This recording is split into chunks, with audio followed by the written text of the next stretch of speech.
Good evening students, कैसे हैं आप सब।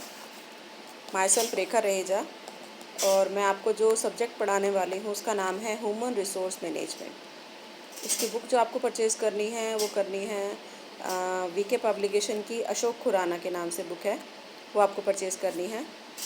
अब देखिए, बहुत छोटा सा बड़ा सिंपल सा सब्जेक्ट है ये। फर्स्ट चैप्टर आज हम स्टार्ट कर रहे हैं, introduction to human resource management. आप देखिए, ह्यूमन रिसोर्स मैनेजमेंट जिसकी हिंदी टर्म है मानवीय संसाधन प्रबंध, मतलब मानवीय संसाधन को मैनेज करना। अब जैसे कि आपको पता है कि हम कोई भी काम करें, वो काम बिना ह्यूमन बीइंग्स के हो ही नहीं सकता, है ना। आपके पास मनी है बहुत सारी, आपके पास मशीनरी है, आपके पास मटेरियल है, लेकिन जब तक कि मैन नहीं है, आपके पास मैन का रिसोर्स नहीं है, तब तक आप उस काम को नहीं कर सकते, है ना। तो देखिए, जैसे सबसे पहली लाइन आपकी बुक में जो लिखी हुई है, organisation are made up of people, लोगों से बना है, एंड फंक्शंस थ्रू पीपल, और लोगों के द्वारा ही काम करवाया जाता है ना। तो without people, without human being कोई भी ऑर्गेनाइजेशन हो ही नहीं सकता। तो विदाउट पीपल, लोगों के बिना organisation can not survive, organisation survive कर ही नहीं सकता।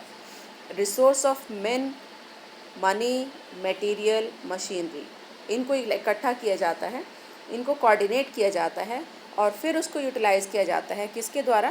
पीपल के द्वारा, लोगों के द्वारा। तो we can say it is through the combined effort of people that material and machinery resource are effectively utilise for attainment of common objective, कि जो भी कंपनी का ऑब्जेक्टिव है उसको अटेन करने के लिए इनको ऑर्गेनाइज हमें करना पड़ता है। तो वी कैन से ये जो 4 एम्स हैं, मैन, मनी, मटेरियल और मशीनरी, इसके द्वारा ही काम होता है। लेकिन अगर हम बात करें मनी, मटेरियल, मशीनरी की, तो ये अपने आप में कुछ नहीं है जब तक मैन ना हो, है ना। तो पीपल बहुत इंपॉर्टेंट पार्ट है। तो इसी रिसोर्स को हम क्या कहते हैं, जो पीपल, हमारा जो रिसोर्स है, people are the most significant resource of any organisation, और इसी रिसोर्स को हम क्या कहते हैं? Human resource. तो आई थिंक मीनिंग क्लियर हो गया होगा कि ह्यूमन रिसोर्स क्या है? ह्यूमन बीइंग, और वी कैन से पीपल, है ना। और ये प्रोडक्शन का बहुत इंपॉर्टेंट फैक्टर है, जिसके बिना एवरीथिंग इज़ ज़ीरो, है ना। सबसे इम्पॉर्टेंट पार्ट यही है, और इसके बिना जो है वो कुछ भी काम पॉसिबल ही नहीं है। तो अब देखिए, जो ह्यूमन रिसोर्स है बहुत इम्पॉर्टेंट है, बहुत कंपनी की सक्सेस के लिए, ऑर्गेनाइजेशन के सक्सेस के लिए पैरामाउंट इम्पॉर्टेंस है इसकी। ये कंपनी की स्ट्रेंथ भी हो सकती है और कंपनी की वीकनेस भी हो सकती है। ये कंपनी जिसमें बहुत ज़्यादा फाइनेंशियल रिसोर्सेज भी अवेलेबल हैं, है ना, और मतलब मटेरियल भी है, मनी भी है, मशीन्स भी हैं, सब कुछ हैं, बट मनी नहीं, सॉरी, मैन नहीं है, पीपल नहीं है, तो वो कंपनी नहीं चल पाएगी। और एक कंपनी जहाँ पर मनी नहीं है, मटेरियल नहीं है, मशीनरी नहीं है, लेकिन ह्यूमन बीइंग्स हैं, तो चल जाएगी। कैसे चलेगी? Because money can be arranged, है ना। लोगों को अरेंज करना या उनको इकट्ठा करना, उनको कोऑर्डिनेट करना, वो मुश्किल है, लेकिन मनी को अरेंज करना आसान है कि आप मार्केट से जो है वो लोन ले सकते हैं।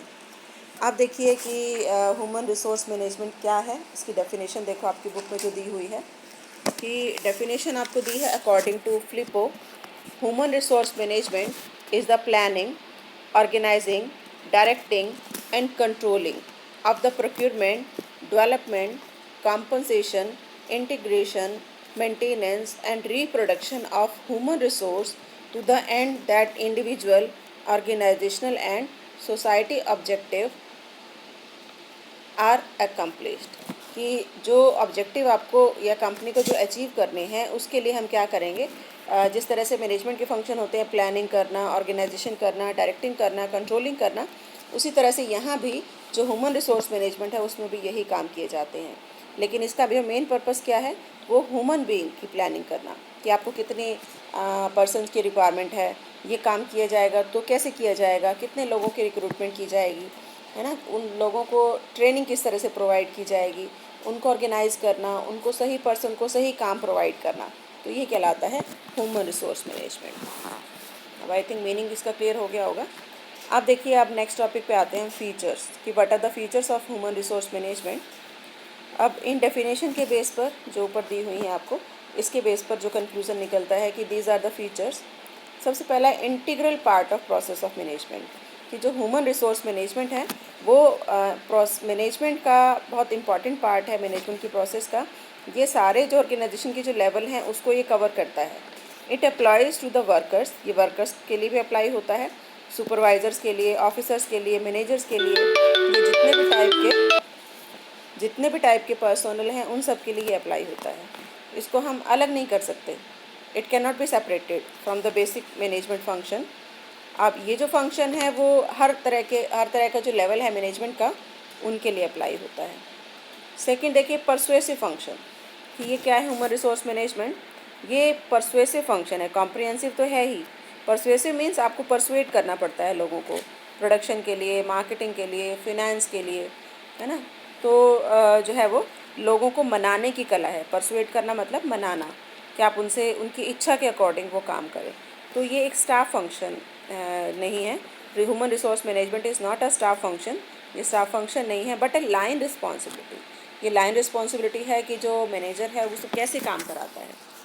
उसके बाद देखिए कॉम्प्रिहेंसिव फंक्शन, कि इसका जो मेन फंक्शन है ह्यूमन रिसोर्स मैनेजमेंट का वो क्या है, लोगों को एक तरह से मैनेज करना, कि वो सही ढंग से काम करें।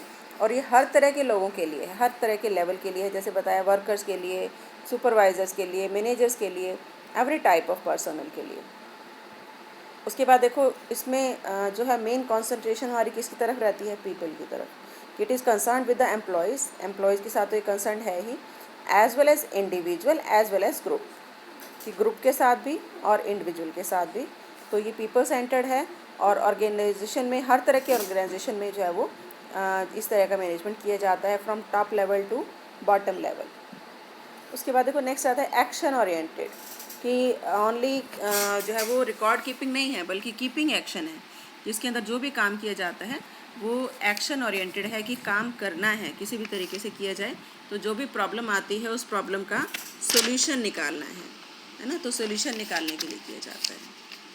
नेक्स्ट देखिए इट्स अ कंटिन्यूस प्रोसेस, ये कंटिन्यूस प्रोसेस है कि जो भी काम किया जाएगा वो मतलब ह्यूमन रिसोर्स मैनेजमेंट ऐसा नहीं है कि वन शॉट में हो जाएगा, बल्कि ये कंटिन्यूस प्रोसेस है और ये चलती रहेगी, लंबी चलती रहेगी, मतलब इट नेवर एंड्स, ये चलता रहता है काम।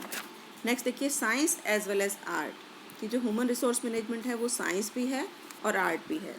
अब देखिए साइंस क्या होता है, कि it is a science because science के अंदर वो ऑर्गेनाइज बॉडी ऑफ नॉलेज होती है, जिसके अंदर कुछ रूल्स होते हैं, प्रिंसिपल्स होते हैं, कुछ टेक्निक्स होती हैं। उसी तरह से जो ह्यूमन रिसोर्स मैनेजमेंट है वो भी एक बॉडी ऑफ लैंग्वेज है, जिसके अपने कुछ प्रिंसिपल्स हैं, कुछ टेक्निक्स हैं। तो it is an art, it involves application of theoretical knowledge to the problems of human resource, कि ह्यूमन रिसोर्स की जो भी प्रॉब्लम आती है थ्योरेटिकल, उसको किस तरह से जो है वो अप्लाई करना है, किस तरह से उसको सॉर्ट आउट करना है, वो इसके अंदर किया जाता है। तो वी कैन से कि ये साइंस भी है और आर्ट भी है। नेक्स्ट देखिए बेस्ड ऑन ह्यूमन रिलेशन, कि जो ह्यूमन रिसोर्स मैनेजमेंट है वो ह्यूमन रिलेशन पर भी बेस्ड है। मतलब जो भी काम किया जाता है, आपने जिससे काम कराना है, आपके उसके साथ रिलेशन कैसे हैं। अगर आपके अच्छे रिलेशन हैं तो ऑब्वियसली सामने वाला आपका काम करने को तैयार हो जाएगा। तो डिपेंड करता है मैनेजर के ऊपर, तो मैनेजर को उसके अकॉर्डिंग रिएक्ट करना होता है कि सामने वाले से कैसे काम कराना है, वो पता होना चाहिए। यंग डिसिप्लिन, कि जो ह्यूमन रिसोर्स मैनेजमेंट है अभी नया फील्ड है, ये यंग डिसिप्लिन है, बहुत पहले से नहीं बल्कि अभी 19th सेंचुरी में ही इसका एवोल्यूशन हुआ है, स्टार्ट हुआ है। और इंटरडिसिप्लिनरी तो ये है ही कि इसका कनेक्शन हर फील्ड से है, जैसे सोशोलॉजी की बात की जाए, साइकोलॉजी है, इकोनॉमिक्स है ना, सारे सब्जेक्ट्स इसके अंदर आते हैं। यूनिवर्सल एग्जिस्टेंस, कि इसका एग्जिस्टेंस हर तरह के फंक्शन में है, जैसे हम कहें कि प्रोडक्शन है, मार्केटिंग है, फिनेंस है, R&D, रिसर्च एंड डेवलपमेंट है ना, सबके सब में इसकी इम्पोर्टेंस है, क्योंकि ह्यूमन बींग्स तो हर जगह काम कर रहे हैं, चाहे प्रोडक्शन का फील्ड हो, चाहे मार्केटिंग का फील्ड हो। तो जो HRM है is not confined to business sector, कि ओनली बिजनेस सेक्टर बल्कि जो है वो बाकी जो डिपार्टमेंट हैं उनके साथ भी इसका कनेक्शन है। तो ये थे हमारे कुछ फीचर्स।